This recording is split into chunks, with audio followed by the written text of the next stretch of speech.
Hello everyone. बेटा आज हम डिस्कस करेंगे यूनिट ऑफ रेट कांस्टेंट। हमने क्या डिस्कस करना है? Unit of rate constant.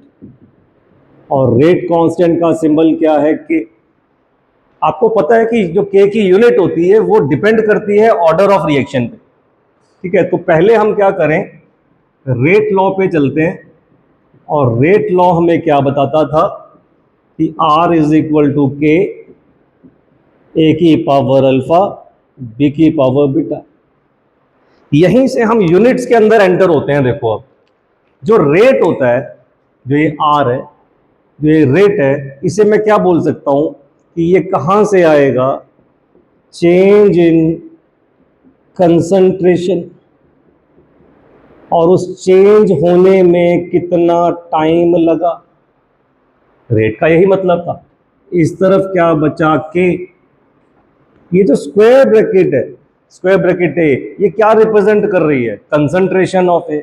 अच्छा, कंसंट्रेशन ए की हो, बी की हो, तेरी हो, मेरी हो, किसी की हो, यार होगी तो कंसंट्रेशन। तो मुझे यूनिट में ही जाना है, तो मैं इसको सिर्फ कंसंट्रेशन से ही रखूँ ना कि ये कंसंट्रेशन की पावर अल्फा है। ऐसे ही कंसंट्रेशन ऑफ बी, किसी की हो कंसंट्रेशन, आएगा तो कंसंट्रेशन।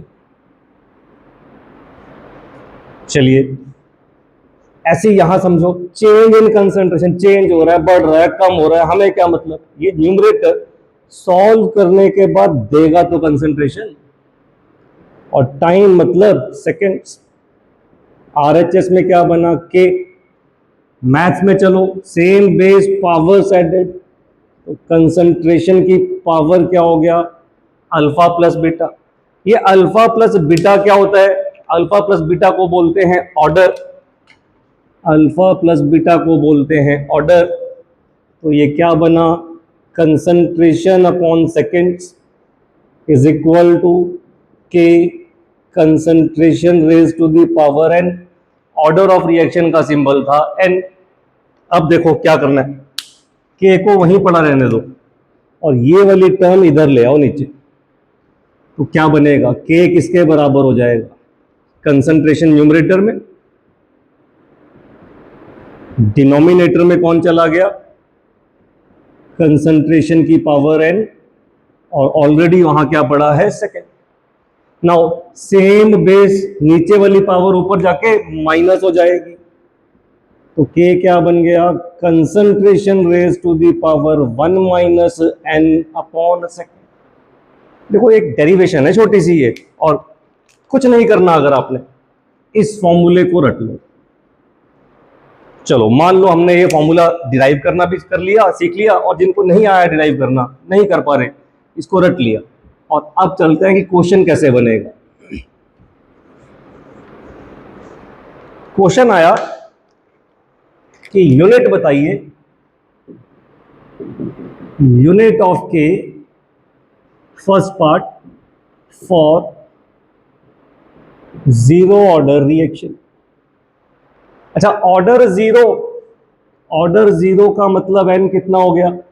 जीरो। आ जाओ इस फॉर्मूले पे, तो के क्या बना? कंसंट्रेशन की पावर 1 माइनस एन था, एन हो गया है जीरो, अपॉन में सेकेंड था, तो क्या यूनिट बनी? कंसंट्रेशन की power 1 upon second.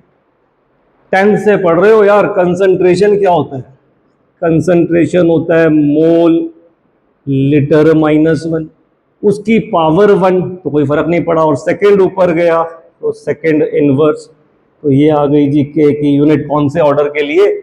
Zero order के लिए। एग्जाम में आया second part for first order reaction. First order reaction अगर है तो एन कितना हो गया? 1। फिर चले जाओ इस फॉर्मूले पे, के क्या बना? कंसंट्रेशन की पावर 1 माइनस एन, एन कितना है? 1, अपॉन में सेकेंड। 1 माइनस 1 क्या बनेगा? Zero. Anything raise to the power zero 1, तो न्यूमरेटर खत्म हो गया, तो क्या बचा? सिर्फ 1 अपॉन सेकेंड, मतलब सेकेंड इनवर्स। आंसर आ गया। किसी भी ऑर्डर की यूनिट पूछ ले तो हमने रटना नहीं है, हमने सिर्फ इस बात को याद रखना है, हम वहीं डिराइव कर देंगे कि यूनिट क्या बनेगी। Thank you.